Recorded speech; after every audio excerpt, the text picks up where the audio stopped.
नमस्कार, मैं हूं आपके साथ आशा सरमाला। आप देख रहे हैं महासंग्राम और महासंग्राम में आज हम बात करेंगे बजट को लेकर, क्योंकि कल 1 फरवरी है और 1 फरवरी के दिन निर्मला सीतारमण बजट पेश करेंगी। अंतरिम बजट यहां पर पेश होगा, लेकिन उसके पहले आपने देखा कि आज राष्ट्रपति मुर्मू की तरफ से किस तरह से बजट सत्र की शुरुआत कर दी गई, उपलब्धियां सामने रखी गई थी, लेकिन उस बीच में यहां पर विपक्षी पार्टियों की तरफ से भी लगातार हमले जो है वो किए गए हैं। उस बीच में अब देखना यह होगा कि कल जब बजट पेश होता है तो किस तरह से सूरत हाल रहते हैं, क्योंकि आज उसी पर चर्चा होने वाली है। तो जाहिर तौर पर आपको समझाते चले कि उपलब्धियां लगातार गिनाने की कोशिश हो रही है, क्योंकि लोकसभा चुनाव 2024 को मद्देनजर रखते हुए यहां पर ये अंतरिम बजट जो है वो पेश किया जाएगा, क्योंकि मोदी सरकार के 2 साल के जो कार्यकाल है उसका अंतिम बजट है और अंतिम बजट में किस तरह से ये सूरत हाल रखे जाएंगे वो बड़ी बात है।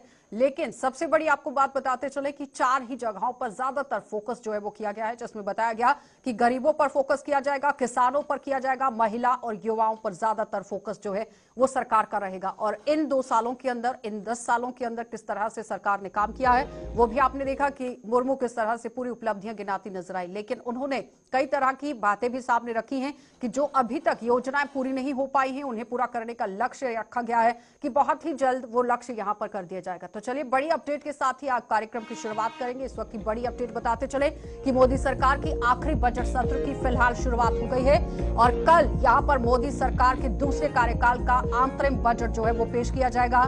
और साथ ही साथ सेनाएं मुंहतोड़ जवाब दे रही हैं। इस तरह से बड़ा बयान राष्ट्रपति की तरफ से जारी किया गया है और जम्मू कश्मीर में सन्नाटा नहीं, बाजारों में चहल पहल अब देखने को मिल रही है। इस तरह से बड़ा बयान। और साथ ही बताते चले कि आप देखिए किस तरह से जम्मू कश्मीर को लेकर भी बातें सामने रखी गई। विश्वास है कि पूर्ण बजट हम भी लेकर आएंगे, इस तरह से बड़ा बयान पीएम मोदी की तरफ से भी सामने रखा गया और भरोसा है कि देश लगातार आगे बढ़ रहा है। इस तरह से बड़ी बात। तो सरकार की नीति जैसे को तैसा है, इस तरह से भी एक बड़ा बयान ही इसे कहा जाएगा। संबोधन के बाद सरकार संसद में इकोनॉमिक सर्वे की भी रिपोर्ट पेश करेगी, ये भी बात रखी गई है। युवा शक्ति, महिला और किसान गरीब के ध्यान को मद्देनजर रखते हुए काम किया जाएगा। लेकिन ग्राफिक्स के जरिए जरा आपको समझाते चले कि किस तरह से काम जो है वो जम्मू कश्मीर के अंदर होने वाला है। लेकिन उससे पहले देखिए दोनों सदनों के अंदर किस तरह से बहस होगी और बजट सत्र हंगामेदार यहां पर रहने का अनुमान जरूर लगाया जा रहा है, क्योंकि पीएम मोदी 7 फरवरी को दोपहर 2 बजे राज्यसभा में चर्चा का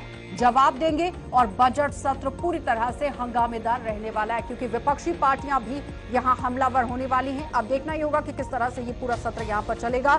चलिए तो ग्राफिक्स के जरिए आपको थोड़ा सा दिखा देते हैं कि क्या कुछ बड़ी बातें आज रही हैं और क्या कुछ यहां राष्ट्रपति मुर्मू की तरफ से कहा गया है और उस पर प्रतिक्रिया किस तरह से यहां पर ऑपोजिशन पार्टियां जो है वो देती नजर आएंगी। तो देखिए, युवा शक्ति, महिला शक्ति, किसान और गरीब पर ध्यान दिया जाएगा, इस तरह से बड़ी बात कही गई। और साथ ही साथ बताते चले कि आज मेड इन इंडिया एक ग्लोबल ब्रांड बन चुका है, ये भी बड़ी बात कही गई। और नए संसद भवन में एक भारत श्रेष्ठ भारत की महक है, इस तरह से भी बात कही गई है। और साथ ही साथ बताते चले कि यहाँ गरीबों को सस्ता राशन देने के लिए 20 लाख करोड़ रुपए खर्च किए गए हैं, ये यहां पर उपलब्धियां गिनाई गई हैं। तो सरकार ने 34 लाख करोड़ सीधे लाभार्थियों के खाते में डाल दिए हैं। और राम मंदिर का जो निर्माण हुआ है, सदियों से ये मांग चली आ रही थी, लेकिन इसे पूरा किया गया है, जो एक इतिहास बनता नजर आया, इतिहास यहां पर रचा गया। तो समझिए कि उपलब्धियां किस तरह से आज गिनाने की कोशिश हुई है, लेकिन उस बीच में कहां पर अब कितना कितना काम करने की जरूरत है, ये बड़ा सवाल है, क्योंकि लोकसभा चुनाव है 2024 के, किस तरह से रहने वाले हैं। तो नारी शक्ति के साक्षात्कार का ये पर्व है, इस तरह से भी बात कही गई थी, क्योंकि आपने देखा कि 26 जनवरी के दिन महिला किस तरह से लीड करती नजर आई। रियल टाइम डिजिटल लेन देन यहां पर बढ़ा है, इस तरह से भी बात कही गई। और वैश्विक संकट के बावजूद सरकार ने बोझ नहीं बढ़ने दिया है, यानी कि महंगाई नहीं बढ़ी है। धारा 370 से लेकर यहां राम मंदिर तक का जिक्र किया गया है। और साथ ही बताते चले कि महिला, किसान, गरीब और युवाओं पर पूरी तरह से फोकस यहां पर किया जाएगा। आज विश्व में सबसे मजबूत जो बैंकिंग प्रणाली है वो देखने को मिली है। 25 करोड़ देशवासी यहां पर गरीबी से बाहर निकले हैं और एक भारत श्रेष्ठ भारत की जो महक है वो भी सामने आई है। तो फिलहाल बताते चले कि विश्वास है पूर्ण बजट के बाद सरकार बनाएंगे, सामान्य भारतीयों का जो बोझ है उसे बढ़ने नहीं दिया जाएगा, इस तरह से कहा गया। और यूपीआई से रिकॉर्ड जो है वो 1200 करोड़ ट्रांजैक्शन के तौर पर हुआ है, ये भी एक बड़ी उपलब्धि मानी जा रही। तो भारत सबसे तेजी से विकसित होती हुई बड़ी अर्थव्यवस्था बना है, इस तरह से भी कहा गया। और बड़े पैमाने पर गरीबों को दूर होते यहां पर देखा गया, यानी कि गरीबों की जो गरीबी है उसे दूर होते देखा गया है। ऐतिहासिक उपलब्धियों से यहां बीता साल जो है वो भरा हुआ है कई ऐसी उपलब्धियां हैं जिसे गिनाने की कोशिश की गई थी। जिस तरह से बताते चले कि राम मंदिर के निर्माण को लेकर बात कही गई, 370 को लेकर बात की गई, उसके बाद 3 तलाक का मुद्दा उठाया गया और साथ ही साथ आप देखिए नारी शक्ति अधिनियम को लेकर बात हुई, मिशन चंद्रयान को लेकर बात हुई, G20 की मेजबानी और 7.2% की विकास दर पर भी बात हुई। तो चलिए आप पैनल की ओर ही बढ़ जाएंगे। बीजेपी पार्टी से फॉर्मर MLC हैं अजय भारती जी, बहुत बहुत स्वागत जुड़ने के लिए। अर्थशास्त्री हैं हमारे साथ जसवीर सिंह जी, आपका भी बहुत बहुत स्वागत जुड़ने के लिए। रविंद्र शर्मा हमारे साथ चीफ स्पोक्स पर्सन है कांग्रेस पार्टी से, आपका भी बहुत बहुत स्वागत जुड़ने के लिए। नेशनल कॉन्फ्रेंस से शेख वशीद अहमद जी हमारे साथ हैं, आपका भी बहुत बहुत स्वागत जुड़ने के लिए।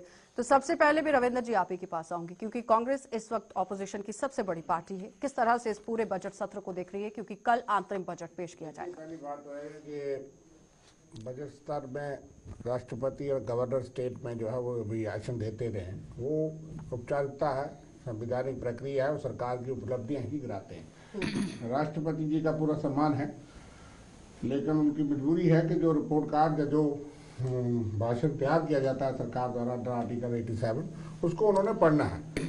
लेकिन भाषण में इसी से हंगामा होगा। मुझे तो अचंभा हो रहा है कि कल हंगामा होगा। 146 MP तो सस्पेंड है, 14 उनको बहाल किए, और ये डेमोक्रेसी है। वो चीजें उन्होंने उपलब्धियां तो गिनाई, जो काम नहीं किए वादे करके वो कौन गिनाएगा।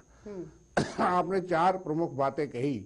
महिला सुरक्षा, मैं आपको बता दूं कि 51 FIR एक प्रति घंटा महिलाओं के विरुद्ध क्राइम के लगते हैं। दुनिया में हम 85 नंबर पे हैं महिला सुरक्षा में, और क्राइम कितना बड़ा है ये आ गया पहला रिकॉर्ड। भूखमरी में 111 नंबर पे हिंदुस्तान हंगर इंडेक्स के रिकॉर्ड, ये वर्ल्ड डाटा देता है, इसलिए उसको फर्ज नहीं कर सकते। 111 नंबर पे हम बांग्लादेश और पाकिस्तान से भी नीचे हैं।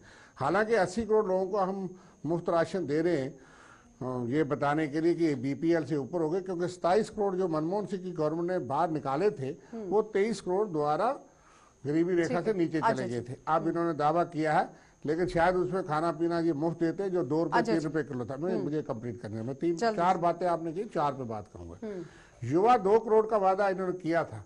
अब बात नहीं करते मोदी जी, बीजेपी, राष्ट्रपति जी को लिख के नहीं दिया कि 2 करोड़ से कितनी नौकरियां हमने दे दी और कितना धोखा किया। 10 साल से 20 करोड़ नौकरियां कहाँ गई। युवाओं की हालत यह है कि हर आधे घंटे के बाद एक बेरोजगार युवा जो है वो आत्महत्या करता है। 1 करोड़ युवा बेरोजगार था 2014 में, आज 4 करोड़ 20 लाख युवा बेरोजगार है। ये आंकड़ा है युवाओं पे। हर प्रति घंटा एक किसान जो है वो आत्महत्या करता है, ये डाटा है। और ये किसान की बेटी कर 2022 तक उनकी आमदन दुगनी करते थे, आज उनको पैसे देने की बात करते हैं कि हमने इतने पैसे दे दिए, उसके देने के बाद भी आत्महत्या कर रहा है किसान। अब जवाब ले लीजिए अजय जी। एक थी महिला, युवा, किसान, और चौथी बात आपने क्या कही, overall chief justice of India को अगर आप निकाल देते हैं, राष्ट्रपति जी ये बात तो नहीं कहेंगे कि वो सिलेक्शन पैनल में नहीं है। आपने मेयर के चुनाव में जो तमाशा दिखाया चंडीगढ़ में, जवाब ले लीजिए। इसलिए ग्राफ है जिसमें विपक्ष कैसे बात करेगा। जब कांग्रेस पार्टी अनएम्प्लॉयमेंट या इस तरह की बातें करते हैं तो वो कांग्रेस पार्टी के लोगों की अनएम्प्लॉयमेंट रेट की बात करती है, देश के रेट नहीं बताते, क्योंकि वो उन आंकड़ों का सम्मान नहीं करते हैं जो देश की सम्मानित एजेंसियां करते हैं। अभी इन्होंने एक मोटी तौर पर जो बताया कि हम बांग्लादेश और पाकिस्तान से पीछे हैं हंगर इंडेक्स में, ये नहीं बता रहे हैं कि वो रिपोर्ट किन की है। ये वो एजेंसियां हैं जिन्होंने भारत को बदनाम करने के लिए ठेके पर काम लिया हुआ है। पाकिस्तान जहां आटा मिलता नहीं लाइन में रहकर भी उसके पीछे हम हो सकते हैं, तो ये अब हमको ऐसी एजेंसियां अफगानिस्तान से भी पीछे रखते हैं फ्रीडम ऑफ प्रेस फ्रीडम में।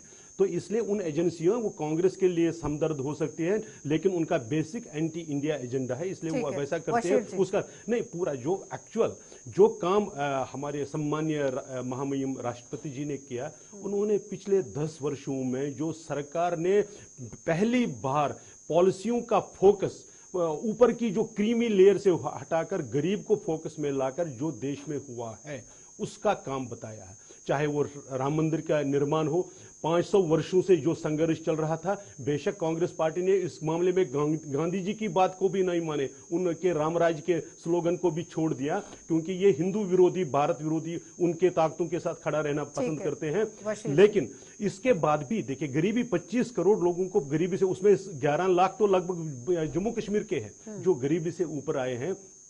इसी प्रकार वो सिर्फ एक ही डायमेंशन नहीं है, मल्टी डायमेंशनल पॉवर्टी में, जिसमें एजुकेशन, हेल्थ सेक्टर, इंफ्रास्ट्रक्चर और उनके ऊपर किए गए खर्चे, वो सारी चीजों को जोड़कर जो हुआ है, तो उसका लेखा जोखा थोड़ा सा ऑनरेबल प्रेसिडेंट ने दिया। वशीर जी।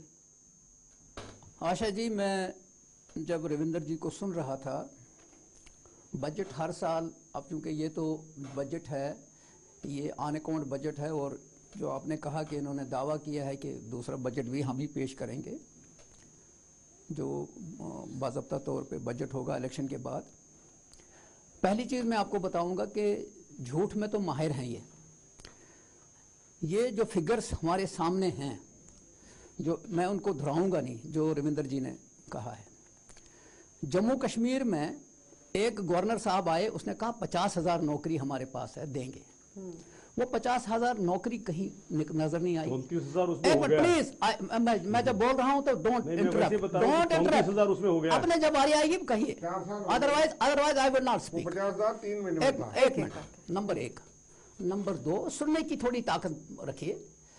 दूसरी चीज मैं आपको बताता हूं कि चलो उसको छोड़ दीजिए, हेडमास्टर कोई रिटायर हो रहा है, 6-6 महीने से हेडमास्टर दूसरा नहीं जाता। बीडीओ रिटायर हो रहा है, दूसरे बीडीओ से काम लिया जा रहा है। नौकरियों का जम्मू कश्मीर में सिस्टम यह है कि रिटायरमेंट या मर गया कोई उसके बदले में नौकरी नहीं मिलती। अभी इन्होंने रिसेंटली कुछ ऑर्डर्स दिए हैं। अब चूंकि इनको मालूम है कि इलेक्शन हो रहे हैं, तो इन्होंने लोगों को लुभाने के लिए किया। अर्थशास्त्री भी हमारे साथ बैठे हुए हैं। एक मिनट।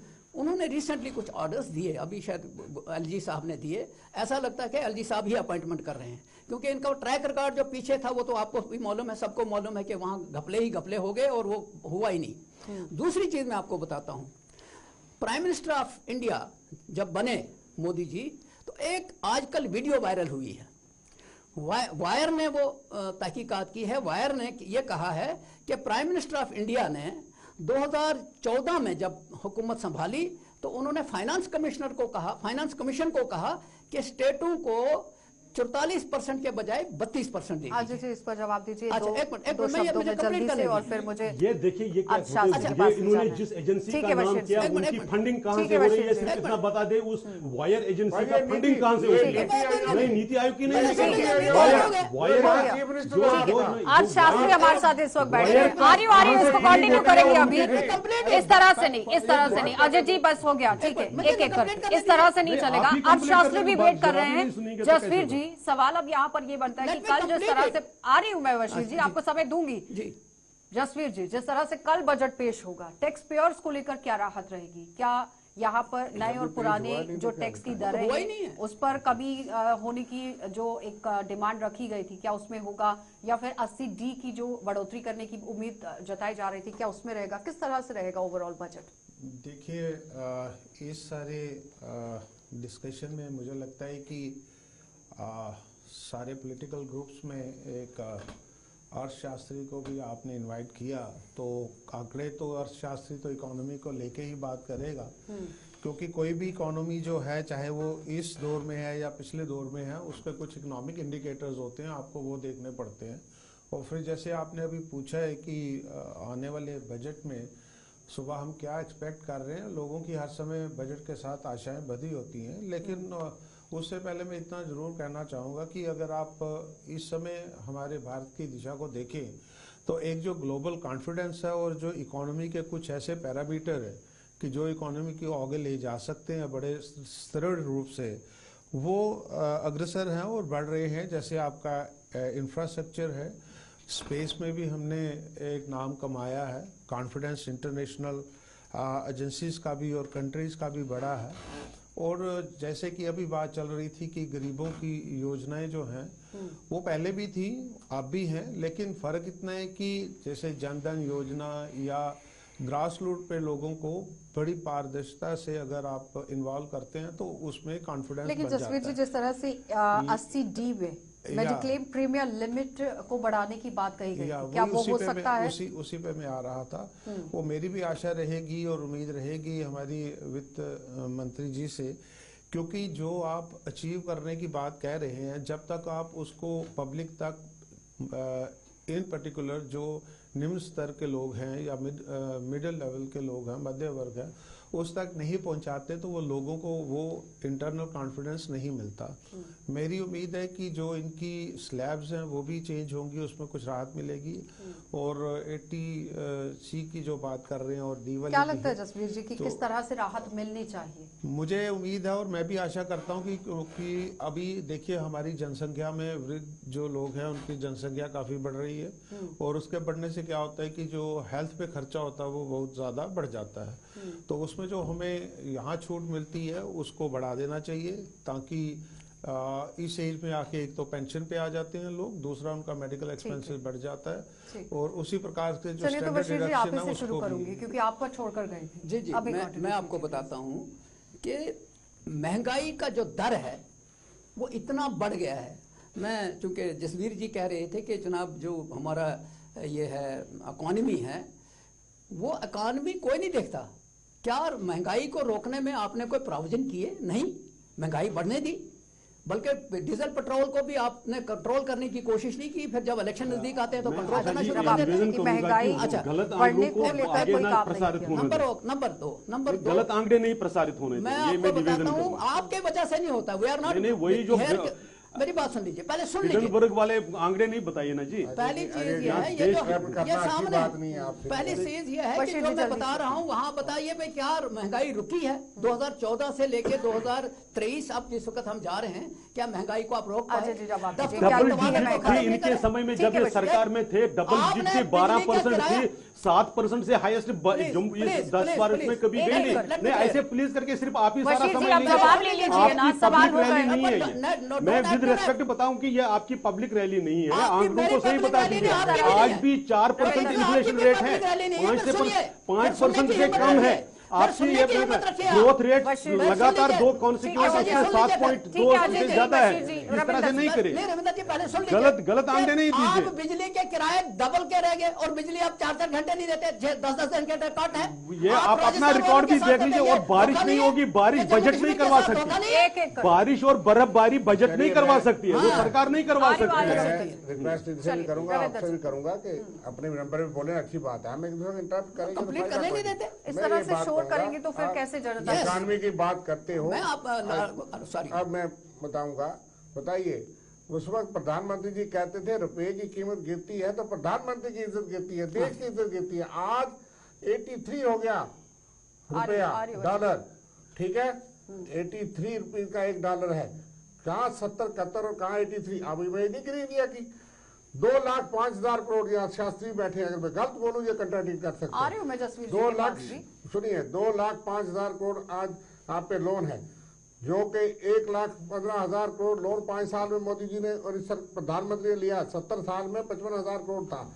आप बताइए 10,60,000। जी इस पर प्लीज पक्का जवाब दीजिएगा, क्योंकि 155 लाख करोड़ की बात फिर आ जाती है और कांग्रेस इसको बार बार सामने रख रही है। जवाब लीजिए रविंदर जी। देखिए मैं बात उनको नहीं इस तरह से ऐसे मतलब फिर तो हमें तो फिर रविंदर जी जवाब भी तो लेना है ना।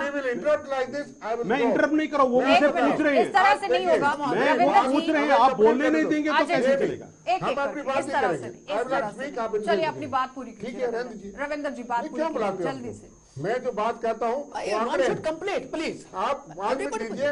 देखिए टीवी पर नहीं, इसमें मैं रेट करना चाहता हूँ। टीवी पूरी कहानी बोलना शुरू कर देंगे तो फिर किस तरह से चलेगा? एक मिनट अजय जी, एक मिनट इस तरह से जल्दी से बताइए। 50% लोगों को जिन्होंने इन्होंने सिलेंडर दिए हैं उन्होंने दोहरा एक बार फेल नहीं किया। आंकड़े तो गिराते रहे, हमें कोई एतराज नहीं, लेकिन ये आंकड़े इनको कौन सा ईडी का आंकड़ा पसंद है? जवाब दीजिए। ईडी का आंकड़ा ठीक है, हो गया रविंदर जी। मैं बता रहा हूँ, आप नहीं बोलने देंगे फिर आप प्रमोट करेंगे। बात भी करने देंगे। I will also not allow him to speak. जवाब ले लीजिए ना रविंदर जी, अब और भी मौका मिलेगा। ये तो आप पार्लियामेंट भी नहीं चलने देंगे, आपकी पार्टी का स्वभाव है, आप पार्लियामेंट भी नहीं चलने देंगे, आप किसी को बात नहीं करने देंगे। और ये मत क्या करिए, मैं नहीं कर रहा हूँ। रविंदर जी इस तरह से नहीं चलेगा, जवाब तो लेना पड़ेगा ना। मैं इंटरप्ट नहीं किया, मैंने गलत आंकड़ों को जब मुझे एक बात को कहा गया, जब मैं मुझे उनको पूछा बोल रही गया, हूँ कि आप इंटरप्ट कीजिए प्लीज, जवाब चाहिए क्योंकि इतनी लंबी मुझे डिबेट को नहीं खींचना है। जल्दी से अजय जी जवाब दीजिए। नहीं सिर्फ मैं उनके सवालों का जवाब नहीं दूं, जो सरकार जानना चाहते हैं आप। चलिए तो हम फिर हर शास्त्री के पास चलते हैं ना। मैं ये एक कह रहा मिनट, हूं ठीक कि है अजय जी, डिबेट का अजय जी, डिस्प्ले रखिए। ऑपोजिशन पार्टियां जो डिबेट का सवाल डिस्प्ले रख रही हैं आप उसका बोलते जवाब रहे, आपको मैं देना तो बोल पड़ेगा। सही बोल रहे हैं। रविंद्र जी देखिए, मुझे बोलने रविंद्र जी, दीजिए। मैं बहुत सम्मान के साथ आपके मैं ध्यान में आपको लाना अजय जी चाहता हूं, सुन ऐसा लीजिए, हम आप भी भी करते हैं। नहीं, इस ये तरह बोलने से ही नहीं देते। चलेगा कि आप सवाल करेंगे और अपने जवाब टाइम नहीं पे लेंगे। बोलिए। और अजय जी अगर आपसे कोई सवाल किया गया है तो टू द पॉइंट आंसर दीजिए नहीं, please। सिर्फ जो मैं अपनी आज बात रखना चाहता हूं वो कब शास्त्री के रखूंगा? पास चलूंगी मैं। जो जसवीर मेरी जी, मैं अपनी आपकी बात है, पार्टी की बात किसी रखनी भी है, वो कब पार्टी से रखूंगा बात मैं? ना करते हुए मैं आप शास्त्री के पास चलूंगी। जसवीर जी जरा बताइए क्या महंगाई कम हुई है कि नहीं, डॉलर को लेकर जिस तरह से रविंद्र जी बात कर रहे हैं उस पर रोशनी डालिए जरा। देखिए मैडम जी, इसमें बात ये होती है कि जब आप महंगाई की बात कर रहे हैं तो महंगाई तो आंकड़े हैं, जो सारी परिस्थितियां हैं उसमें 4.2% है, वो काफ़ी कंफर्टेबल है इकोनॉमी के लिए। दूसरी यहाँ बात उठती है कि रुपया जो है डॉलर के हिसाब से कैसे ऊपर गया नीचे गया, वो सिर्फ रुपये की बात नहीं होती है, पूरी इंटरनेशनल इकोनॉमी पे जहाँ आपकी स्थिति है। लेकिन उसमें भी एक पॉजिटिव बात ये उभर के आती है कि इस सरकार ने काफ़ी सारे देश हैं जिसमें जो भी व्यापार है वो रुपए से करवाना शुरू किया है, और इंटरनेशनल और ग्लोबल कंट्रीज जो हैं वो उसको मान ही रही है। मैंने पहले ही ये कहा था कि एक इकोनॉमी में कॉन्फिडेंस होना और इंटरनेशनल इकोनॉमीज का आप में कॉन्फिडेंस होना ये बहुत फ़ायदेमंद होता है। ऐसा नहीं है कि कोई भी कंट्री में अगर कोई पॉलिटिकल पार्टी, रूलिंग पार्टी अगर कोई काम करती है इस टाइम तो पे उसमें- कॉन्फिडेंस है कि नहीं? जी कॉन्फिडेंस है। रविंद्र जी जरा जवाब दीजिए, क्योंकि जसवीर जी तो किसी पार्टी से लीड नहीं कर रहे हैं। मुझे नहीं पता, लेकिन इनका अपना नहीं, इस तरह से नहीं चलेगा ना रविंद्र जी लेके। बात यह है कि मैं उनकी बात को कोई कंट्रैक्ट नहीं करता। हमारी चिंता है, हम ये कहते हैं कि यही बातें पहले भी होती थी। आप ये तो उस पर नहीं टिप्पणी करेंगे कि मनमोहन सिंह की सरकार में कहते अब कौन सा बायलैटरल किसके साथ आपका रुपए? नहीं, आप जो पहले बोलता था, नहीं आप कह रहे हैं कि पहले भी होता था। मुझे बताइए किस देश के साथ आप रुपए में ट्रेडिंग किया था? पहले 2014 से पहले मुझे एक देश बताया अगर जिसके आप साथ आप इसी रुपए तरह में से ट्रेडिंग किया। रखेंगे तो फिर कैसे सुनेगा यहाँ नहीं, पर? इन्होंने मुझे बोलने नहीं वो दिया, कैसे मैं इन्होंने कहा कि समझेगा ऐसे ही कि चलाओ। आखिर कल बजट में क्या होने वाला है? क्योंकि लोकसभा चुनावों पर आप पूरी मुझे गेम बताइए जो है वो एक खेली देश, जा रही है। एक देश के साथ जो आपने पहले रुपए में चलिए, ट्रेडिंग अजय जी हो गया, की, बशीर जी। एक देश बता दीजिए। ठीक, बात एक एक किसी को भी थोड़ा सीखना करके, एक पड़ेगा। एक करके अपनी अपनी बारी पे बोलिएगा प्लीज, इस तरह से नहीं। बशीर जी देखिए, पहली चीज यह है कि जब कोई आदमी अपना पॉइंट रखता है तो उसको कंप्लीट करने दो। नहीं, लेकिन वो छोटा करना चाहिए ना जी। ये डिक्टेट करेंगे यहाँ पे। अजय जी इस तरह से नहीं चलेगा, इस तरह से नहीं चलेगा, इस तरह से नहीं चलेगा अजय जी। पहली चीज ये है कि हमारे जसवीर जी ने कहा, इकोनॉमिस्ट हैं, ये इकोनॉमिक्स के प्रोफेसर हैं, इन्होंने बात सुनाई कि ठीक है जनाब, आम आदमी को इससे कोई गर्ज नहीं होता है। लेकिन बशीर जी वो तो कह रहे हैं कि कंफर्टेबल है, बहुत अच्छे से मैं आपको बताता हूँ ना, उन्होंने तो कहना है उसमें नौकरी नहीं करनी है, बहुत उसने अच्छे से नौकरी नहीं बता करनी रहे है, हैं। उसने ये नौकरी नहीं देखिए, करनी है। ये हालत है, नहीं, उसको नौकरी ये नहीं हालत करनी है। बशीर जी मुझे ये बताइए, हालत उसने है। नौकरी नहीं करनी है। बशीर मैं जी, आपको बताता हूँ, मुझे डिटेल्स मैं आपको बता बताता रही हूँ, मैं हैं। आपको बताता हूँ, Objectionable it's comment है। not एक comfortable. Objectionable सर्वे की comment है। रिपोर्ट पेश की जाएगी। मैं ये कह रहा हूँ कि एक ऑब्जेक्शनेबल मिनट अजय जी, इस अब तरह से। पार्लियामेंट में जब बहस होती है तो वो कम से कम वो जो स्टडी करके आते हैं, मैं आपको कहता हूं कंफर्टेबल नहीं है। इसलिए नहीं कंफर्टेबल है कि ये जो लोगों के ऊपर करोड़ों रुपए का, लाखों करोड़ों रुपए का जो लोन है, ये कंफर्टेबल नहीं है। और महंगाई को कम करने के लिए कोई एफर्ट्स नहीं किए जा रहे। लोगों के ऊपर टैक्स के टैक्स कौन सा टैक्स बता दें? गलत जानकारी दे रहे हैं आप। बशीर जी आप जवाब ले लीजिए प्लीज। हाँ जी, अजय दे जी सबसे पहले ये कि इतना झूठ बोलते हैं और वन साइडेड वाह, झूठ बोलते वो हैं, तो आपसे अनइंटरप्टेड नहीं झूठ बोलते हैं। पहले बशीर जी अगर आप खुद भी इंटरप्ट नहीं करेंगे तो फिर कोई ओके। नहीं करेगा। ये तो कोई बात ही नहीं है। मैं छोटे से कुछ आंकड़े बताना चाहता हूं कि 2.80 लाख करोड़ रुपए तो हमने सिर्फ किसानों को हर महीने में 2-2 हजार रुपए देकर दे दिए। ये इतना ही नहीं है, किसान सम्मान निधि के कारण और रूरल डेवलपमेंट में जो आगे की बात को डेवलप करके हुए, अगले 25 साल का जो अमृतकाल का इंफ्रास्ट्रक्चर के लिए जो स्ट्रक्चर खड़ा किया है, इतना ही नहीं किया है। देश विदेशों में, जैसे मैं पहले रविंद्र जी से भी कह रहा था कि बताइए एक देश जिन्होंने 2014 से पहले जिनके साथ इन्होंने रुपए में डीलिंग करती है, इकोनॉमी को बताइए जरा करते वो हुए देश। रविंद्र जी इनको 34 रुपए का ठीक है, अजय जी, हो गया डीजल समय। पेट्रोल मिला था, इन्होंने 80 रुपए तक पहुंचा समय दिया, हो गया। 80 रुपए तक पहुंचा हो गया दिया। अजय वो नहीं जी। करेंगे। रविंद्र जी जल्दी वादा तो से। ये था कि ठीक है। हम आमदनी दुगनी करेंगे। अब ये कहते हैं हम 2-2 हजार रुपया दे रहे हैं, अगर दुगनी होती 3 लाख करोड़ रुपए दे अजय दिया जी उनको, इस तरह दे से दिए। नहीं, आप इंटरप्ट नहीं करेंगे। रहे हैं 2,000 रुपया देके लाइन में खड़ा किया और आप कहते हैं कि उनकी लाइन में नहीं गया, उनके बड़े गलत बता रहे हैं। अच्छा जी, फिर आप इंटरप्ट कर रहे हैं, आप सुन क्यों नहीं रहे हैं? पहले लाइन में सवाल खड़ा नहीं सुन किया। लीजिए, सुनने का वादा रखिए अजय आपने जी। गलत बताया कि लाइन में नहीं, खड़े इस तरह हो, से नहीं होगा। उनके अकाउंट में जाता है। अजय जी, मैं आपकी आवाज को डाउन करवा दूंगी, फायदा कोई नहीं। देखिए वादा, आप भाई हैं, मुझे पता है आपका भी हक है, लेकिन हम आपको नहीं रोकते। 2,000 रुपया दे करके आप कहते हैं बहुत खुशहाली है और आप कहते हैं दुगनी करेंगे। जो आप फसल बीमा योजना कंपनियों को लाभ मिलता है, किसान आत्महत्या करते हैं, हमने तो आंकड़े गिराए, ये नहीं गिरा सकते। आप कहते हैं 80,000 करोड़ को हम आटा चावल दे रहे हैं इसलिए खुशहाली आ गई। भाई आम आदमी तंग है, त्रस्त है। अर्थशास्त्री जी के अपने पैमाने इकोनॉमी को देखने के, हमें जो बशीर साहब ने कहा कि आम आदमी आज त्रस्त है। ओवरऑल पूरे महंगाई देश को चरम लेकर सीमा पे। चलिए ना, जम्मू तो कश्मीर इसलिए को लेकर भी चलिए, ये क्योंकि आपको बात इंडिया के बाद है। चुनाव भी मैं जीतना उनको contradict है। करना चाहता जसवीर हूं। जी, ठीक है, जसवीर मैं जी। थोड़ा सा यहाँ के ये कहना चाहूँगा, शायद जो मेरे साथी यहाँ बैठे ये पर्टिकुलर पार्टी से बिलोंग करते हैं, तो इनका दायित्व भी बनता है कि उस तरीके से बात करना। लेकिन मैं स्पष्ट कर दूं, अगर आप मेरी पिछली कोई चर्चा सुनेंगे, हमने डॉक्टर मनमोहन सिंह की भी जो उपलब्धियां थी, उन्होंने न्यू इकोनॉमिक रिफॉर्म लाए थे। हमने कहा क्योंकि मैं किसी पार्टी के साथ जुड़ा नहीं हुआ हूं और मैं तथ्यों के आधार पर बात कर रहा हूं।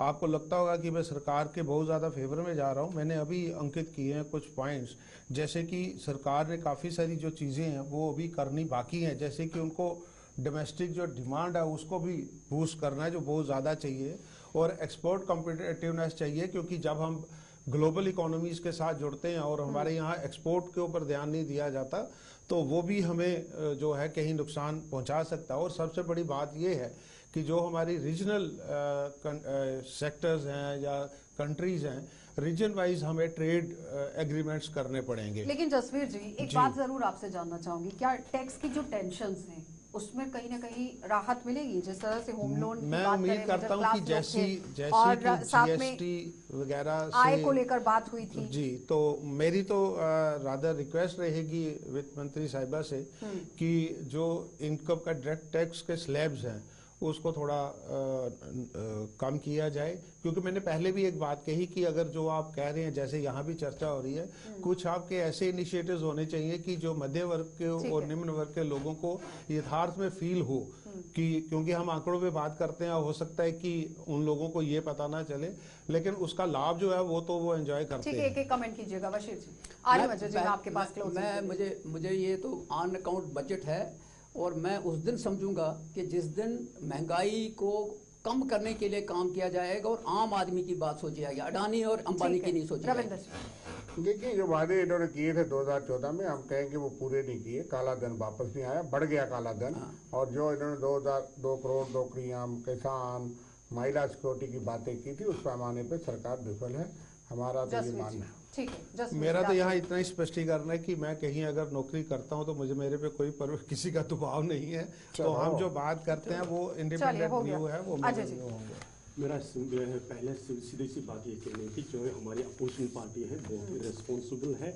जो बातें ये 2014 में, मान लीजिए क्रॉप इंश्योरेंस की, लोगों को वर्गला रहे हैं, क्रॉप इंश्योरेंस किन्होंने शुरू किया था ये नहीं बताएंगे, और ये जो आंकड़े बताते हैं बिल्कुल गलत बता रहे हैं। और इन्होंने जो किया था उसके बरकस जब इकोनॉमी को विस्तार दिया जाता है और बाकी के ऐसे पेंडिंग हजारों मामलों को सुलझाया जाता है, बहुत बहुत इनसे धन्यवाद अजय जी बर्दाश्त जुड़ने नहीं हो के रहा लिए। है जसवीर कि जी वो आपका भी क्यों। धन्यवाद, रविंद्र जी आपका भी धन्यवाद, और बशीर जी आपका भी धन्यवाद जुड़ने के लिए। तो फिलहाल आपने देखा कि कल जिस तरह से अंतरिम बजट पेश होने वाला है उसी को लेकर चर्चा हो रही थी, लेकिन लोकसभा चुनावों के साथ इसे जोड़कर देखा जा रहा है। अब देखना ये होगा कि लोकसभा चुनावों में इस पूरे बजट को लेकर क्या कुछ हालात रहते हैं, समीकरण किस तरह से बनता है, क्योंकि बजट कल सुबह पेश होने वाला है। आप देखते रहिए कार्यक्रम।